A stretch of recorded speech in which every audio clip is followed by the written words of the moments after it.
Baik, di sini yang akan kita bahas dalam tulisan ini adalah contoh model penelitian menggunakan dua variabel independen dan sebuah variabel dependen.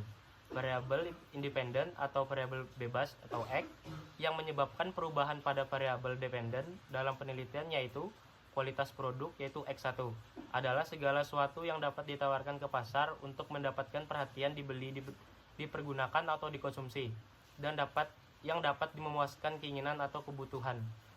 Layanan X2 tingkat layanan yang berhubungan dengan terpenuhinya harapan dan kebutuhan pelanggan atau penggunanya.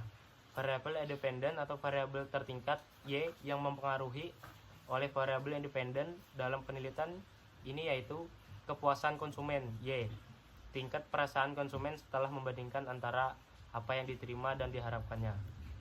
Datanya terlebih dahulu, klik open, lalu pencet data.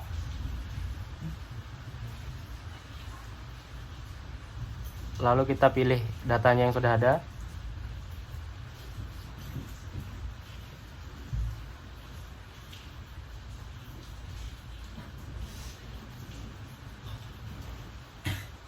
Lalu kita pencet OK.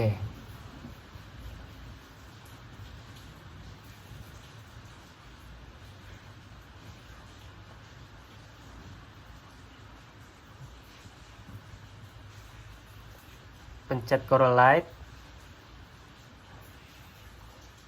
Lalu masukkan variabelnya.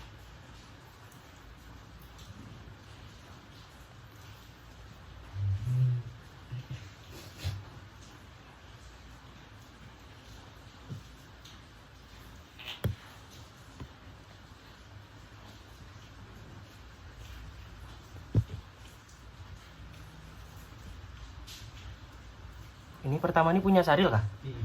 Yang nomor 1 tuh kan? Iya. Baca semua kah Sani? Kecuali yang paragraf pertama yang baca. Hah? Paragraf pertamanya. Yang sampai harus dihapus. Ya. Pada variabel tabel hasil uji validitas di atas nilai R dihitung rated item total correlation indikator X1.1 sama dengan 0.585 lebih besar daripada R table dalam kurung 0,197, maka disimpulkan bahwa indikator X1.1 dinyatakan valid untuk digunakan sebagai alat ukur variabel nilai hitung correlated item total correlation indikator X1.2 sama dengan 0,742 lebih besar dari L table 0,197, maka disimpulkan bahwa indikator X.2 dinyatakan valid untuk digunakan sebagai alat ukur variabel. Demikian juga nilai R hitung correlated item total correlation indikator lainnya semuanya lebih besar daripada 0,197, berarti valid. Bila ada indikator yang tidak valid, maka indikator tersebut harus dihapus.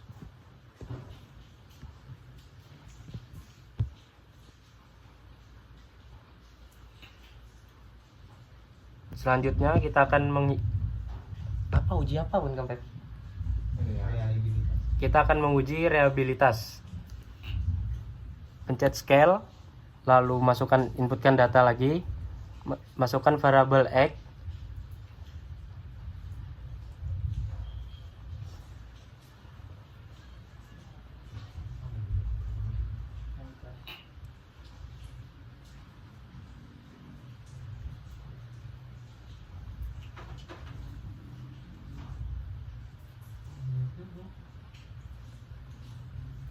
lalu kita menemukan hasilnya. Atas nilai sig sama dengan 0 lebih besar dari 0,05.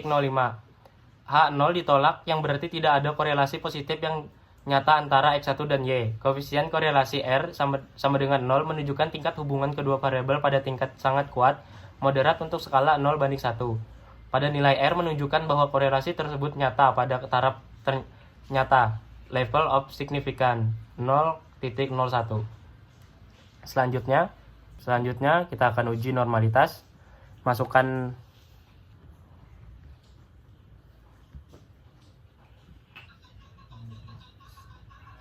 Selanjutnya kita ke regression, terus ke linear, masukkan datanya, data kepuasan Y, lalu yang di independen dimasukkan produk X1, lalu layanan X2, lalu pencet statistik, pencet collinearity declination, lalu plot Z-rate ke Y, Z-spread ke X. Lalu option, ketik OK. Lalu muncul hasilnya yang menunjukkan bahwa pada tabel di atas nilai SIG sama dengan 0.200 lebih besar daripada 0.05, sehingga AO tidak ditolak, yang berarti data residual berdistribusi normal. Jika ternyata data residual tidak berdistribusi normal, maka transformasi data atau penghapusan nilai outlier merupakan pilihan untuk mengatasi masalah ini. Oke, kita lanjut. Linearitas.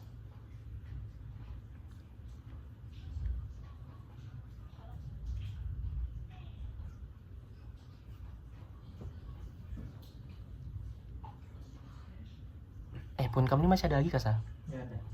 Lalu masukkan data kepuasan ke dependent. Lalu layer 1 of 1, produk X1 produk.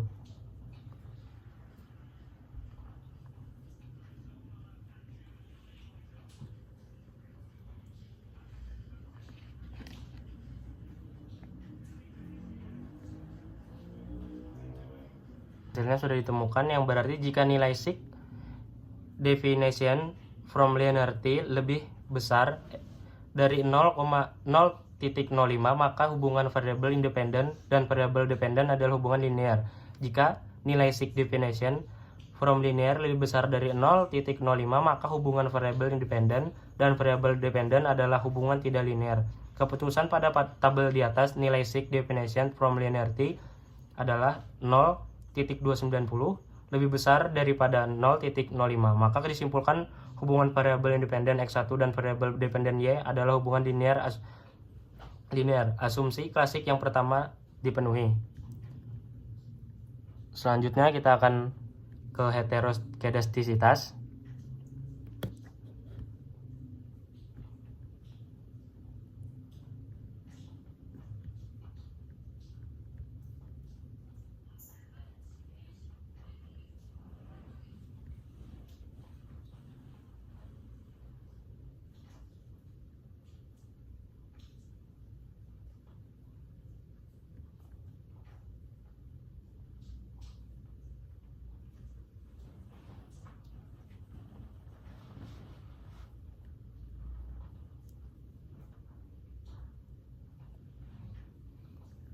Kita masukkan kepuasan di dependent, lalu produk X1 dan layanan X2.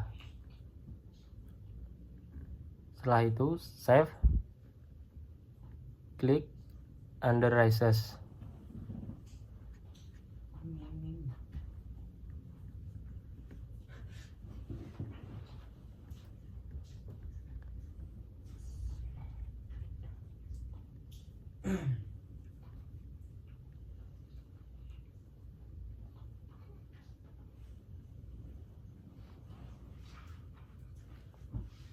Lalu pada target variable ditulis ABS strip-res, lalu numeric ditulis ABS res strip 1 tutup kurung.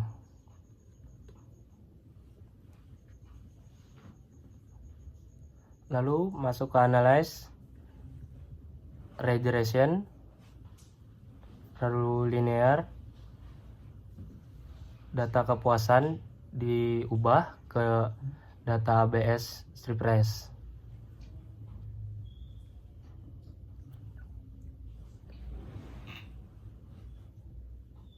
Lalu save, agree, lalu continue, lalu klik OK, dan temulah hasilnya. Jika probabilitas nilai sig lebih dari 0,05, maka HO ditolak. Jika probabilitasnya nilai sig kurang dari 0,05, maka HO ditolak. Keputusan pada tabel di atas, nilai sig variabel X1 dan X2 adalah 0,658 dan 0,516, di mana keduanya lebih besar dari 0,05, sehingga HO ditolak, yang berarti tidak terjadi heteroskedastisitas pada variabel X1 dan X2. Jadi kesimpulannya, kenapa tidak ada uji T? Karena penelitian ini menggunakan data survei cross section, bukan data runtut waktu time series, maka uji autokorelasi tidak wajib dilakukan. Oleh karena itu, uji asumsi klasik cukup sampai normalitas, multikorelalitas, dan heteroskedastisitas saja, karena 3 uji ini sudah relevan untuk memastikan model regresi valid. Sekian, terima kasih. Sama-sama.